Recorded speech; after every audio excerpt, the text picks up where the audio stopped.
Hello friends, this is Aubrey from Crybaby Sentimental Homestead, and today I'm going to be husking and harvesting these dried corn kernels. I bought this ornamental corn from the grocery store in the fall, and I would like to save the seeds to be able to plant them later in the future.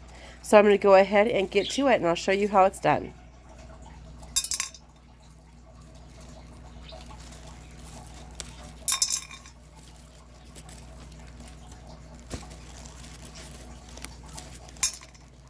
Once you get the first few off, it becomes a lot easier to take them out.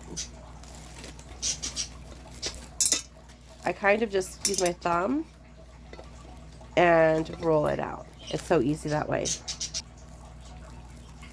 So it may sound kind of strange, but I actually tuck the husk under my elbow, which really provides stability and helps to keep the corn in place.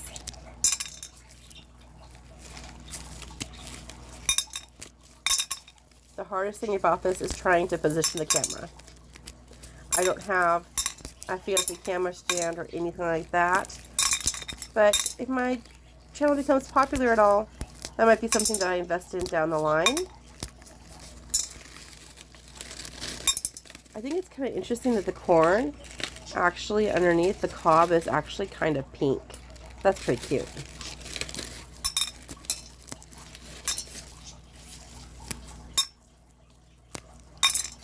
I got this little metal container from Value Village for $2.50. I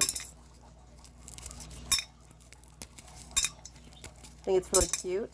I like to have some kind of object that has a much wider mouth when I'm collecting seeds, because it kind of acts like a funnel, which makes it easier to collect. Once I'm done with all of this, I'm going to actually transfer it into a glass jar. Once you get about an inch into the corn, it is so easy to just roll the kernels off with your thumb, and then it goes by really fast. It's very satisfying. I could probably do this all day. And with the ornamental corn, it's so pretty. It reminds me of like jewels. This is not glass gem corn.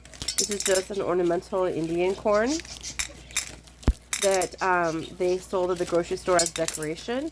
They were pretty expensive. I want to say they were like $1 per ear, which I think is expensive for ornamental corn. But I used it as a decoration, and now I'm going to collect the seed, which I think also is kind of like a decoration, because I'll have it in a glass jar. It'll look really pretty, and then I'll plant it and repeat all those things again. So for seed, it's a bargain. If you're just buying it for decoration, it's kind of a ripoff. But I'm not just doing it for one thing. I like to make my pennies go a long way. And I was thinking about doing some kind of corn maze. So even though like we currently live in a residential area, we have been talking about moving to a place that has more land, and there are a lot of deer, and so I don't really want to worry about losing a crop. And if I get a really good deal on my seed, then if they graze a bit, then I'm not going to be so alarmed and worried about it. Oh wow, this is coming along so fast, so quick. I just love all these colors. It's so pretty. So I have, I guess I shucked this whole corn here, one whole ear, and I'm going to save the cob and everything for composting in place. I actually like to do a method that Robbie from Robbie and Gary's channel, she often just takes the plant material and just throws it right into like a tote. So I don't use totes too much, but I do use a lot of really large oversized pots, and I will be throwing these into those. and I just kind of mix it in with my soil, and it works really well. It's kind of like Kugel culture, if you want to think of it that way as well. So I've got one kernel down. Oh wow, this is so cool. This is so satisfying. Some girls like diamonds. Others like corn kernels. And I'm on to my second ear. This is so much fun. Every once in a while, when I press on the kernels, they kind of flick across the room. It's like bing, bing, bing. I'm like shooting them across the room. And I'm sure that this is more than one type of corn, since I don't know the varieties, and they're all a type of dried ornamental corn. I'm just going to treat them all the same. I'm going to put them together. I know that they will cross-pollinate if I plant them all together in a field. And because I'm not going to be protecting it from the wildlife, I do expect most of that corn to be eaten by deer and raccoons and other critters, and I don't really care, because the idea is I'm going to be making this really cool area that's going to be just for my family and friends to enjoy, where it's going to be like our own little corn maze and pumpkin patch for our families. Because anyways, nowadays, going to a corn maze costs about $100 for a family of 5. And not that I'm not going to go to those anymore, because I think it is nice to support your local farmers. But I like to go, I could go to one of those corn mazes and those pumpkin patches every day in the fall, and I just can't afford to go and pay $100, 4 or 5 times. So we'll probably do one local farm visit, maybe 1 or 2, if I can get a good deal or something. But that way we can still have that experience, but it would be in our own space. So what I was alluding to is my husband is trying to work towards getting a property that has a lot of work to do. It is a fixer-upper property that has a lot of issues with the topography. There's one area of the property that's a giant, it's like a big giant hole and gaping in the ground, and you're not allowed to fill it in because apparently it was made through a natural process during the Ice Age, and so we can't fill that in. And so I have this whole idea of that area will just be beautiful wildflowers and like hollyhocks and gladiolas and just everything you can imagine. So you can't fill it in, but you can plant in it. So it's very steep. So it's not something I'd want to plant that I'd have to like access all the time. It's very steep, and I would be concerned of like spraying an ankle or something. But I figure if I plant some things there that are perennial and then self-sowing if they're annuals, it would be really beautiful from the street view, and it would kind of block out the property, so we'd have a little bit more privacy. And then in another area where I know there's a lot of deer, that's where I would plant a bunch of like a whole corn maze, because if they eat some of the corn, I won't really care. It won't really bother me, because this is costing me like this is $1.50 of seed right here, which is just tons of seeds. And so have kind of our own experience. So we've got a lot of plans on that property, and I don't know if it's going to pan out, but if it doesn't, then something else will. And I do have access to an unbuildable 5-acre space where I can plant as much as I want to. I can do temporary structures, but you can't put a permanent home on it or anything like that. And that's another place where I could plant something like this, just plant it and leave it, and whatever goes to the wildlife is fine with me. So this is so satisfying, honestly, and I think this is going to look really pretty in a glass jar. I also am a fool for beans, though. I love beautiful beans in jars and corn, dried corn. Love it. So pretty. I'm just thinking about how much ornamental corn this would produce for me. Now, with dry corn, you do need a longer growing season because it needs time to dry.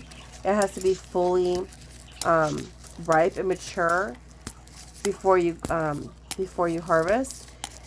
We like to eat corn, like when you're eating sweet corn, that's actually in the milk stage, so it's not actually mature.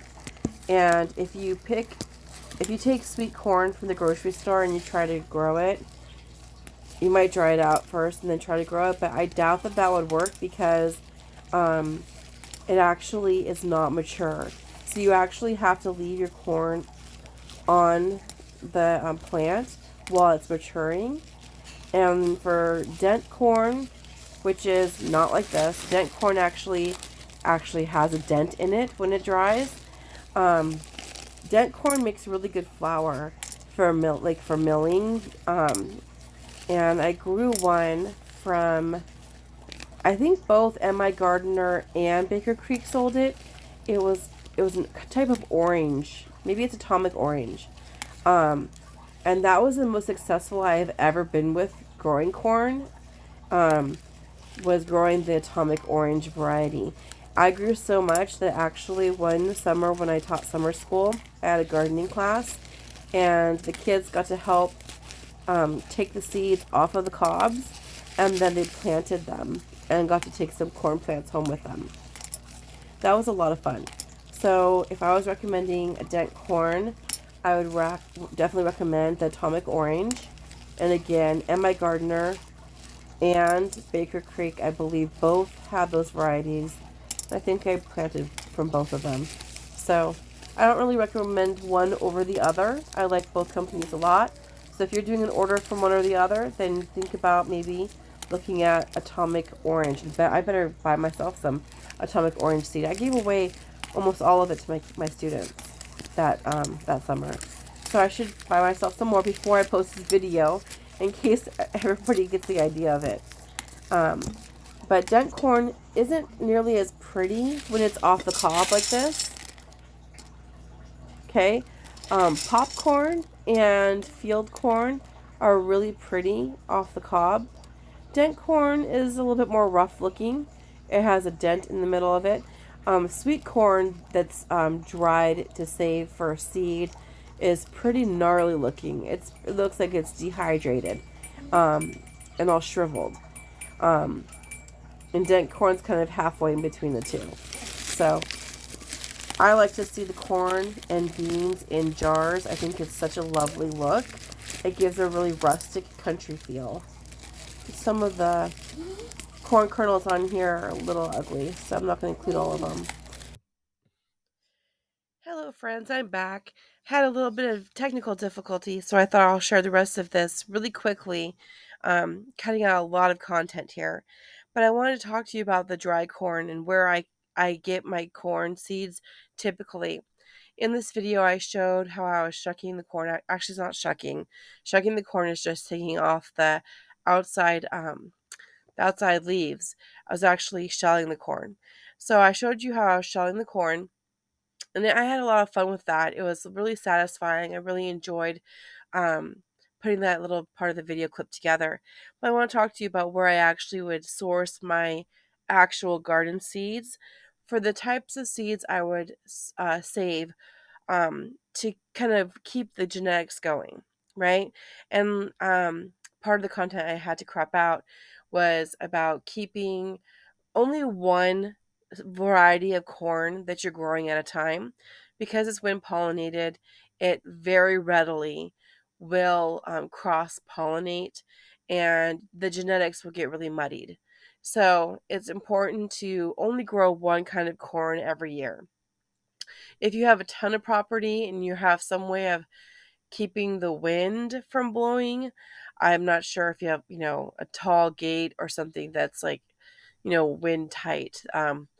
Otherwise, just one type of corn a year should probably be enough anyway, unless you can stagger the planting dates and the dates that they would be actually pollinating. And they would actually pollinate by wind, not by pollinators, not by the actual insects. Okay. So my top sources where I would buy my corn seed, and I bought them from other places, um, just a multitude. I have so much corn seed, it's kind of crazy. I could have my own farm. But my favorites are in my gardener Baker Creek. And my gardener, for many reasons, I think that's a really sweet family. And I love the videos. I actually used to watch my gardener before he actually had his own channel. He like worked for a company. I remember watching a video about the orchids and stuff like that. So really sweet family. I love the videos that they put out there. Love their Facebook. They just do really wonderful content.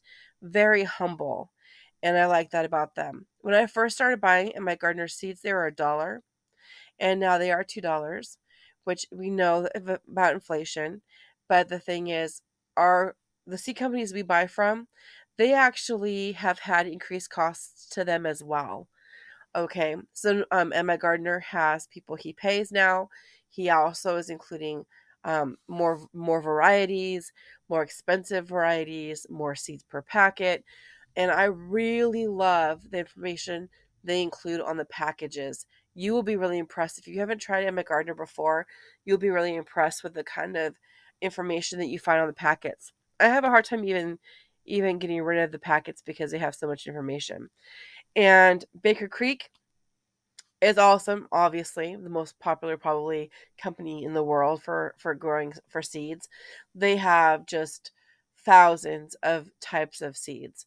So they have a lot more variety. If you do a side by side comparison, if you can find that they have the same variety on something, which is not always the case, um, generally penny for penny, and my gardener is cheaper. um, Baker Creek, sometimes it'll be the same. Sometimes it'll be a couple pennies cheaper, but usually at McGardner's the better deal. Baker Creek, however, also has varieties that Emmett Gardner doesn't have. It's a bigger company, so they have a lot more that they can share. They also have a really cool family story.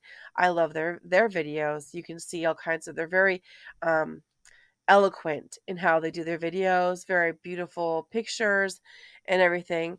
I love them as well. So I couldn't choose between the two. I'd have to say they're kind of a tie for me. I love them both. And so I went ahead and put in a fake seed order so I could just show you what Baker Creek kind of comes out to. So I made a list of some corn that I could grow in the Pacific Northwest that would be able to be like completely harvestable in the number of days we have for our season.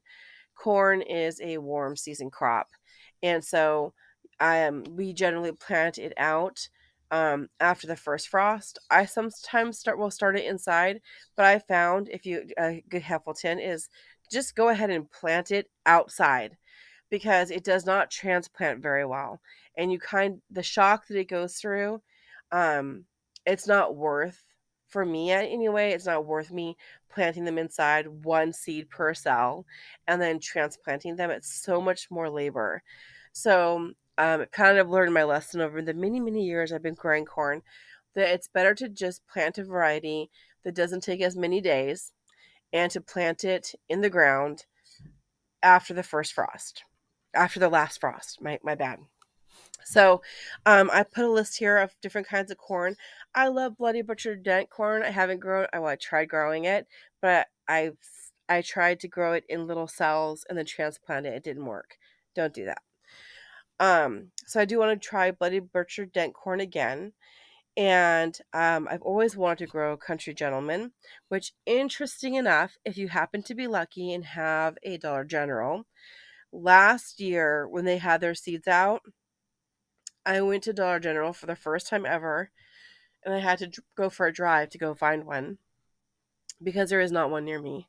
And I got to a Dollar General, and they happened to have Country Gentleman seeds, and that kind of blew my mind because Dollar Trees have just like the one. brand of generic seeds, which, you only basically, I've only ever seen them at the Dollar Tree, and they have like a little price printed on them usually.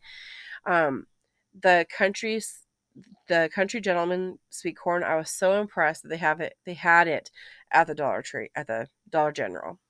So that was really interesting to me. So of course that would be a better deal, but you can't rely on that.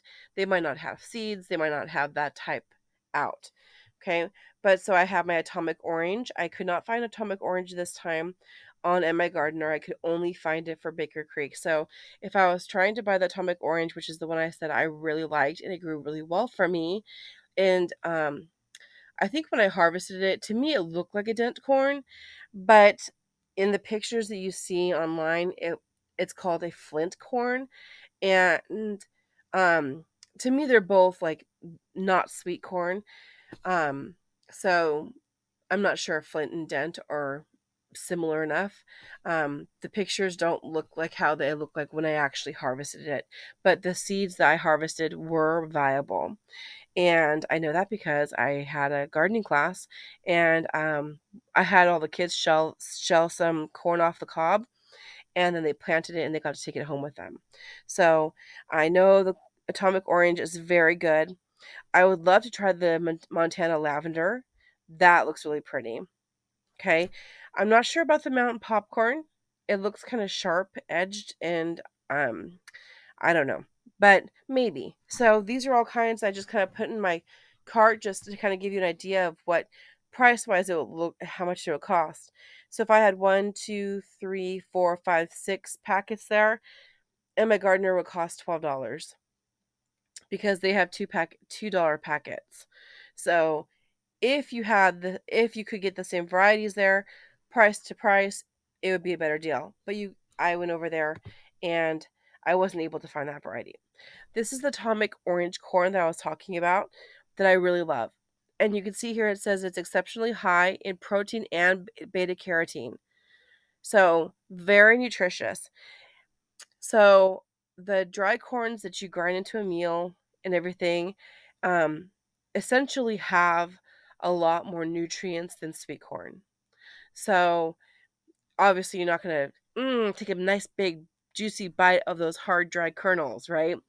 But there are ways to use them in recipes that are just really delicious and wonderful. You can make your own tortillas, you can make your own kinds of flour. It'd be really, really awesome. So I love how they have the information here, really cool stories behind the seed variety. And I love that about Baker Creek. I popped over to My Gardener, and they did not have the that kind of corn that this time, but they did have traditional Indian corn. And this one here, you get 30 seeds for $2, which is a pretty good price.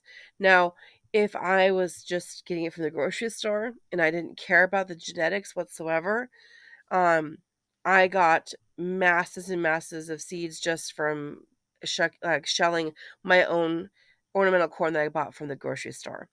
But if you care about the genetics and you want to know that you're getting an heirloom, which for the stories that go along with it and um, the value that goes behind being an heirloom, then it's worth it. I think it's worth it.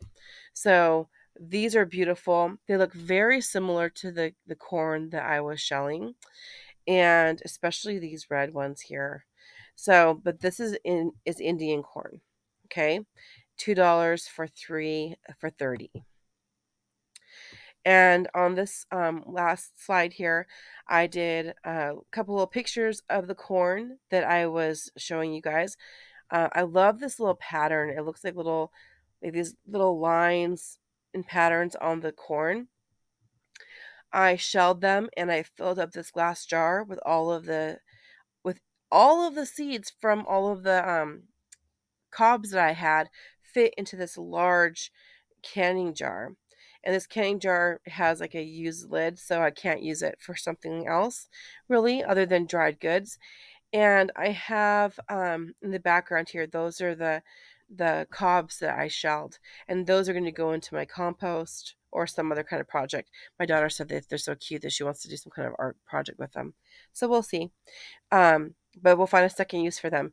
And isn't that beautiful? So we're talking about having our food and seeds be a beautiful decoration, having jars of corn and beans and things like that on the shelves will be really rustic and charming.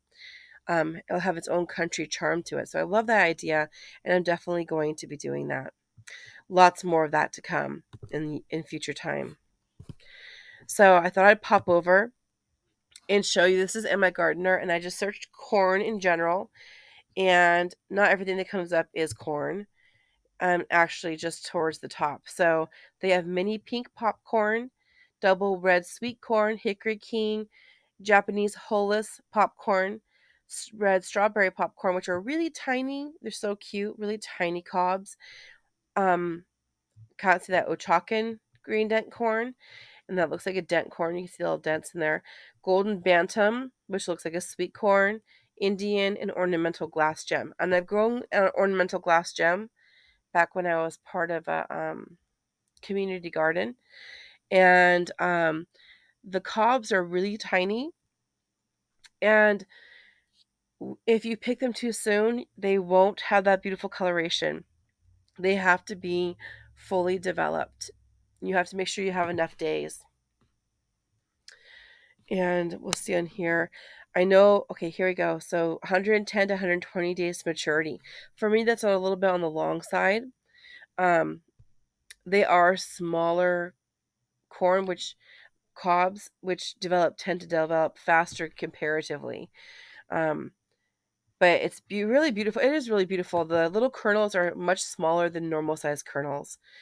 So if I was to choose between ornamental glass gem corn and Indian corn, hands down, I would grow the Indian corn because you get a lot more. The cobs are a lot larger, and when you look here, it tells you 110 days to maturity. So even though they're larger kernels and larger cobs, you actually are getting them in about the same amount of time, maybe even a little bit faster, according to the information there. They also had the sweet corn here. So I see some dent corn. You can kind of look, you know, let's see if this says it's dent or if that's sweet corn. Yep, dent corn. See how it has that little, it looks like somebody stuck their thumbnail in there. That's dent corn, and it's good for roasting and milling, it says. It has small cobs with large kernels. Okay. And it says south of Pennsylvania. So that's not my climate, not my region. Um, but I have grown things out of region before and had great success. I'm gonna pop over here now to Baker Creek, and you can see here I've actually put a lot of. I have so much corn, it's ridiculous. I don't have enough property to grow all this corn, but you know us gardeners, we have more seeds than we have space. I don't think there's any exception to that rule. Um, so really beautiful. And sometimes they'll list the dates in the very front. I like if it says like 75 days. That's good for my area. 75 days. That's sweet corn, not dent corn. So that would be fresh off the cob. And I would have plenty of growing days for that variety. And then these here will say that in the beginning. So 70 to 90, 75 to 90. They have painted mountain corn. I didn't see any types of straight red actual like Indian corn, but all corn is Indian corn. Like all dried corn varieties are Indian corn. They all came from here, from North America. So, so I really do love the beautiful pattern on the Montana kudu. And I think that, whenever, we do land acknowledgments and all that kind of stuff all the time in staff meetings. And I think when you grow something that's really traditional like this, that there is some kind of, like honoring the cultures that have grown it. All different types of corn that is grown anywhere. It came from Native American cultures. So these are all sacred plants that have, kept indigenous people alive. Um, And then, Europeans brought it over. A kind of funny story. When I lived in Germany, we stopped at a roadside farm stand and we bought some corn. And it looked like fresh corn. And the farmer asked us in English, what are you going to use this corn for? And we said, oh, we're going to go home and we're going to boil it and put some butter on it and eat it. And they started laughing because they grow their corn for their livestock. They don't eat it. And actually it's a different types of corn are more for humans to eat and others are harder for us to digest. And so they actually use those types to feed their animals. And eating corn on the cob especially, um, in Europe is, as far as I know from when I lived in Germany, is kind of like laughable for them.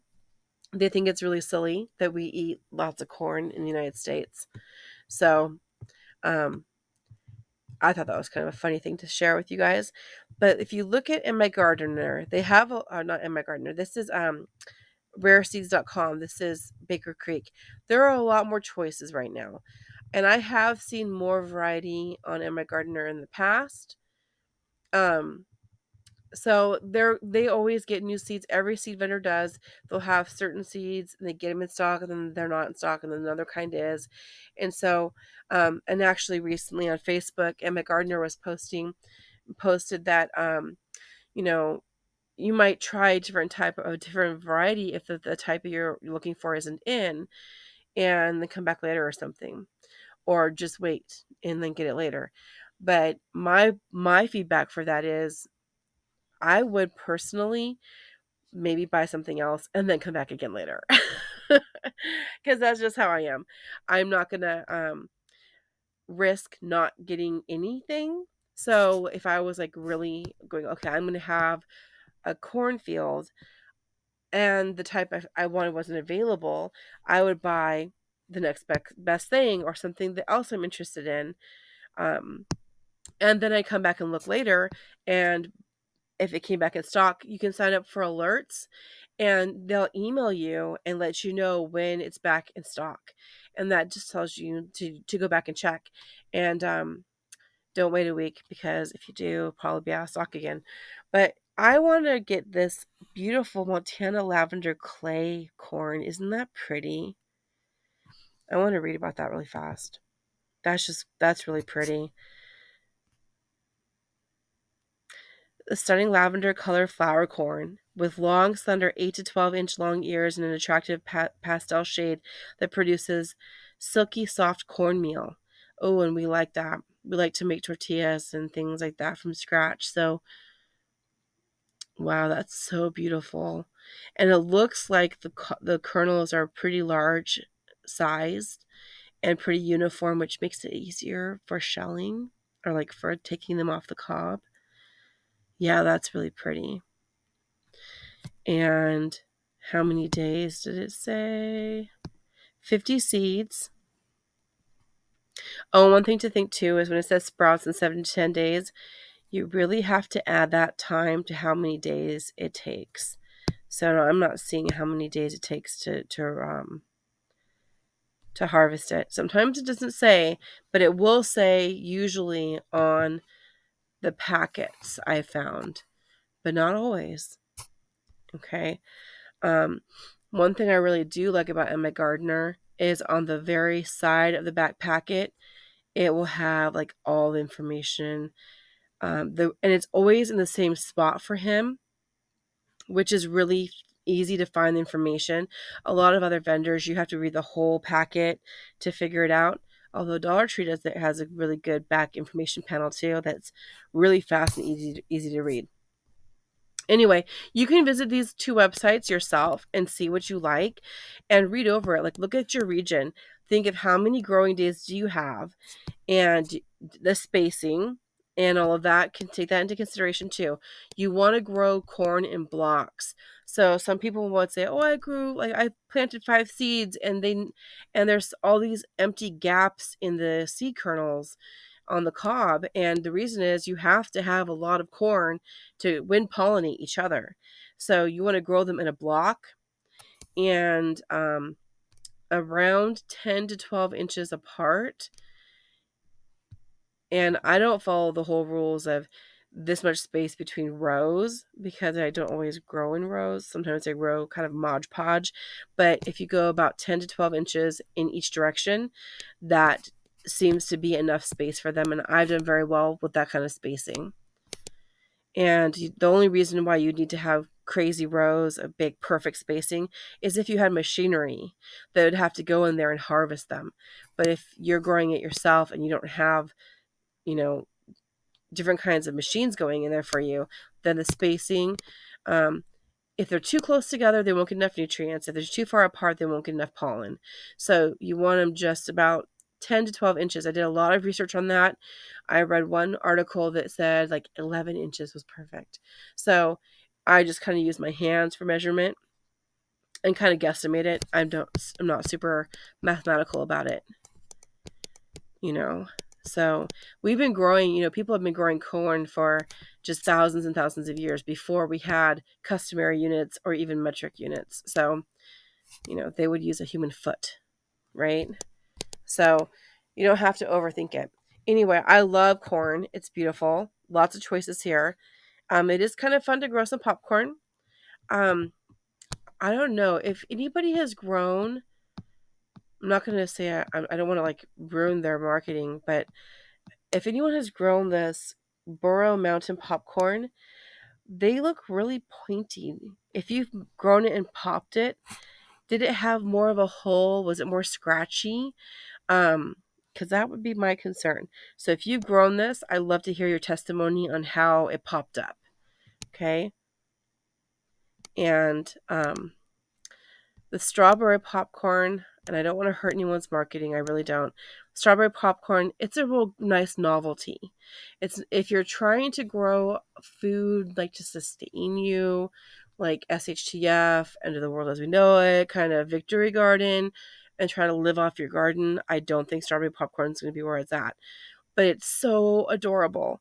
It would be really cute in a kid's garden, and then make your own popcorn. Isn't that cute? I love that idea. But it's not going to feed your belly. So I like to go for something that's more substantial, that's going to feed a larger number of people.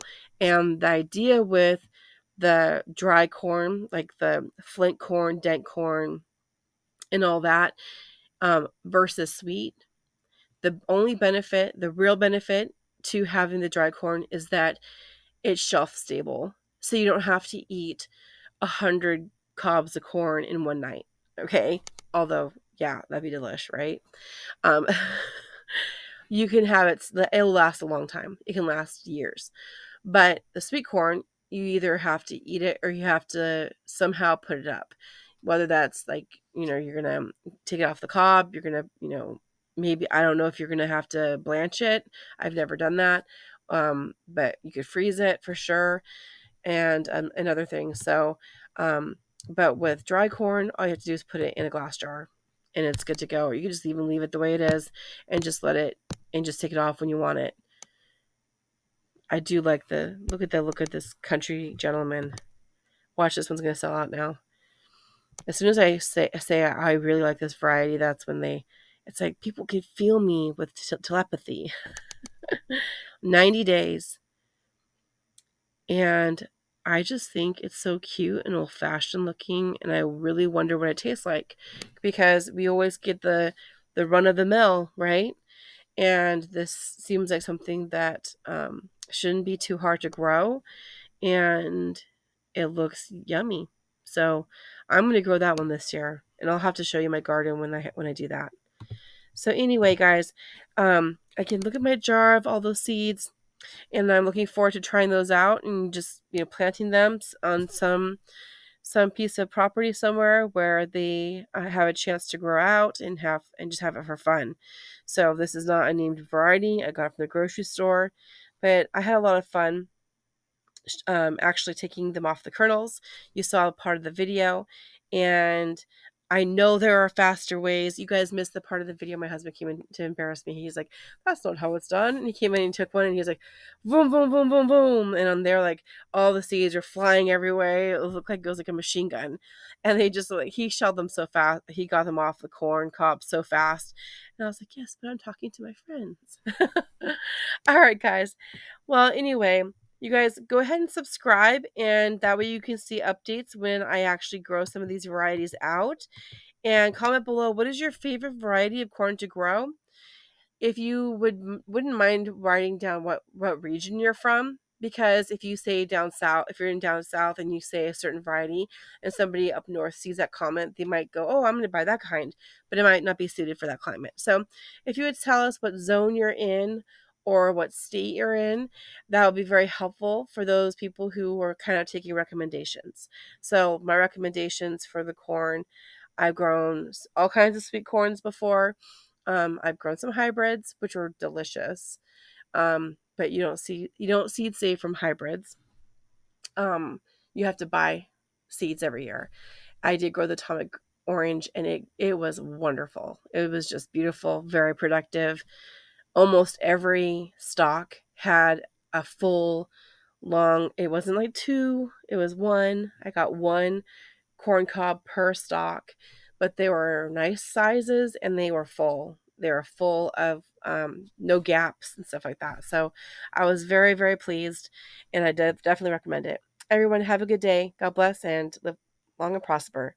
Hopefully, you subscribe to my channel because I do need some subscribers. I am like very much under the threshold of monetization, and that's not really my ultimate goal, but it's just kind of like a milestone that I kind of want to get to. So, anyway, everybody, have a wonderful day and take care. Bye bye.